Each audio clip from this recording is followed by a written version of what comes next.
Hello, good evening everybody. आज हम लोग एक छोटे लेकिन बहुत ही महत्वपूर्ण टॉपिक लिए हैं जिसका नाम है इलेक्ट्रोस्टैटिक शील्डिंग। शील्ड का मतलब कि कोई चीज का ऐसा ढक देना ताकि वहां पर कोई असर ना पड़े। यहाँ पर हमारा इलेक्ट्रोस्टैटिक शील्डिंग का मतलब है कि स्टैटिक चार्ज द्वारा जो फील्ड पैदा होता है, इलेक्ट्रिक फील्ड, वह बहुत सारे सेंसिटिव इंस्ट्रूमेंट को वो खराब कर डालता है, डैमेज कर देता है। तो उससे रक्षा करने के लिए हम लोगों को जो उपाय करते हैं उसी को कहा जाता है इलेक्ट्रोस्टैटिक शील्डिंग। हमने जो यहाँ लिखा है उसको मैं थोड़ा पढ़ते हुए उसको थोड़ा क्लैरिफाई कर रहा हूँ, आप लोग ठीक से सुने। It is a process means electrostatic shielding is a process in which certain region of space is made free from the effect of electric field due to a charge system।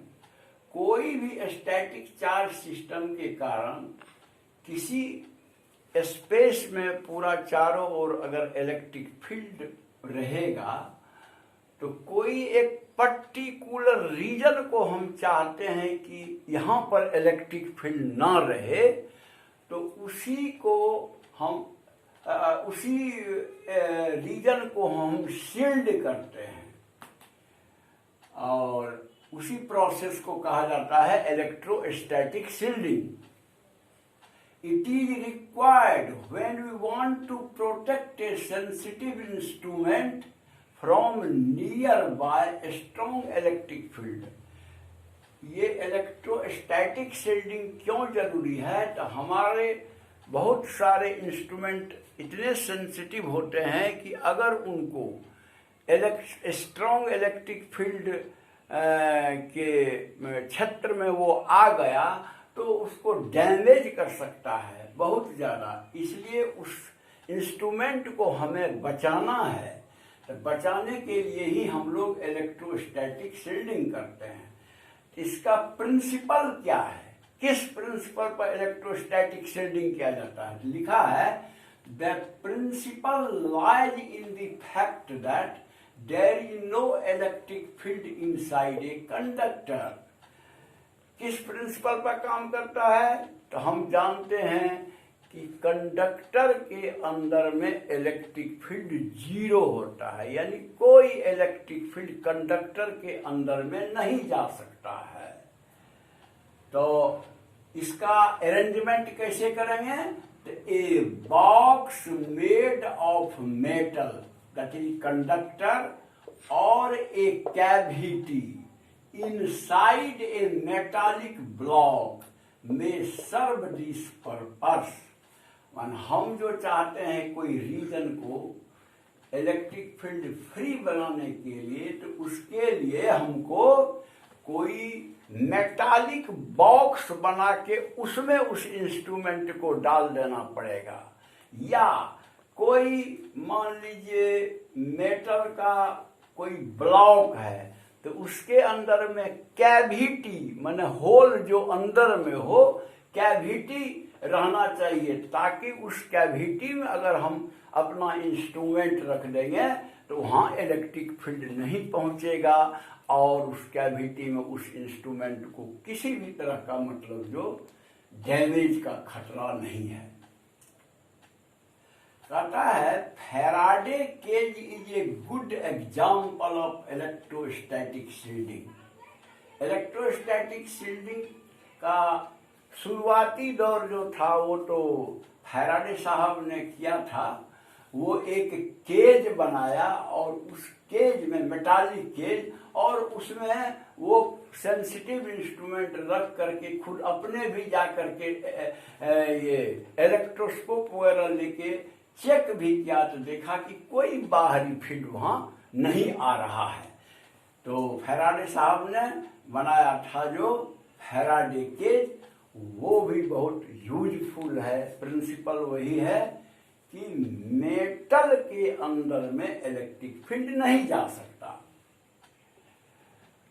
This is the reason that it is safer to sit inside a car or bus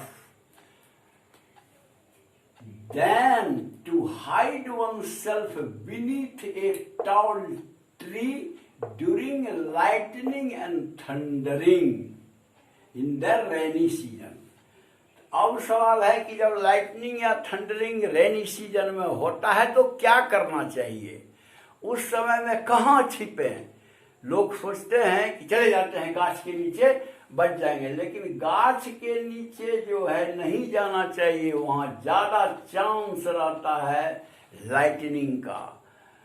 तो उसके लिए सबसे अच्छा उपाय है कि अगर आपको कार या बस अगल बगल है या आपका है, तो उसके अंदर में अगर आप चले जाते हैं तो बहुत हद तक उस स्ट्रॉन्ग इलेक्ट्रिक फील्ड से माने आप बच सकते हैं। इसीलिए ये दोनों फोटो बहुत मतलब जो यूजफुल है। अब एक दूसरी बात भी बहुत इंपॉर्टेंट है। It is important to note that when the source of electric field is required to be shielded, the cage must be earthed from outside so that induced charges on outer surface of the cage go down to the earth. एक तो बात ये हुआ कि हम लोगों को instrument को शील्डिंग करना है, तो उसके लिए मेटालिक केज या कार या जो भी है उसके अंदर में आप डाल दीजिए। लेकिन अगर मान लीजिए कोई ऐसा जो खुद इलेक्ट्रिक फील्ड पैदा करता है, जिसे वान डी ग्राफ जनरेटर, जिसके द्वारा हम लोग बहुत स्ट्रॉन्ग इलेक्ट्रिक फील्ड अगल बगल मतलब जो तैयार कर सकते हैं, तो वान डी ग्राफ जनरेटर को ढकने के लिए केज में अगर हम चाहते हैं ताकि बाहर उसका इलेक्ट्रिक फील्ड ना जाए, इफेक्ट ना करे, तो ये फैराडे केज टाइप का बना के उसके अंदर में वान डी ग्राफ जनरेटर रहेगा। लेकिन उस स्थिति में आपको केज का आउटर जो सरफेस है उसको अर्थ करना पड़ेगा। क्यों कि वान डी ग्राफ जनरेटर चूंकि चार्ज का सोर्स है, इलेक्ट्रिक फील्ड का सोर्स है, तो इंड्यूस करेगा electric field on the wall of the cage, तो बाहर भी चार्ज आ जाएगा। तो इसीलिए उसको मतलब आपको अर्थ कर देना है, तब मतलब वो सेफ मतलब वो एरिया रहेगा। तो आप समझ गए होंगे कि कोई इंस्ट्रूमेंट को जब मान लीजिए हम फैराडे केज के अंदर में रखते हैं तब अर्थ करने की जरूरत नहीं है। लेकिन अगर कोई source like one de Graaff generator जो है इलेक्ट्रोस्टैटिक जनरेटर, तो उसको अगर हमको मतलब जो घेरना है इस तरह कि उसका बाहर खराब इफेक्ट इलेक्ट्रिक फील्ड का न हो जाए, उस केस में हमको बाहर से केज को अर्थ कर देना है।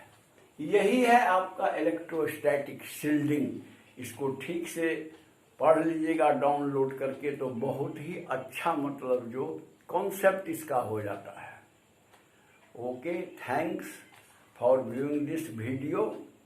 और आप लोगों से रिक्वेस्ट है कि आप जो है इसको अगर पसंद हुआ तो लाइक कर देंगे, उसके बाद आप सब जो नहीं सब्सक्राइब किए हैं वो सब्सक्राइब कर देंगे, बेल भी बजा देंगे, ताकि जो भी हमारा मतलब जो एथी वीडियो आगे जाए वो आपके पास डायरेक्ट नोटिफिकेशन के साथ जाए, ताकि आप देख सकते हैं।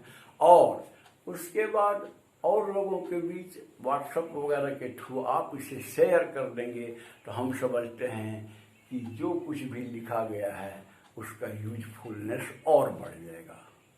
Thank you.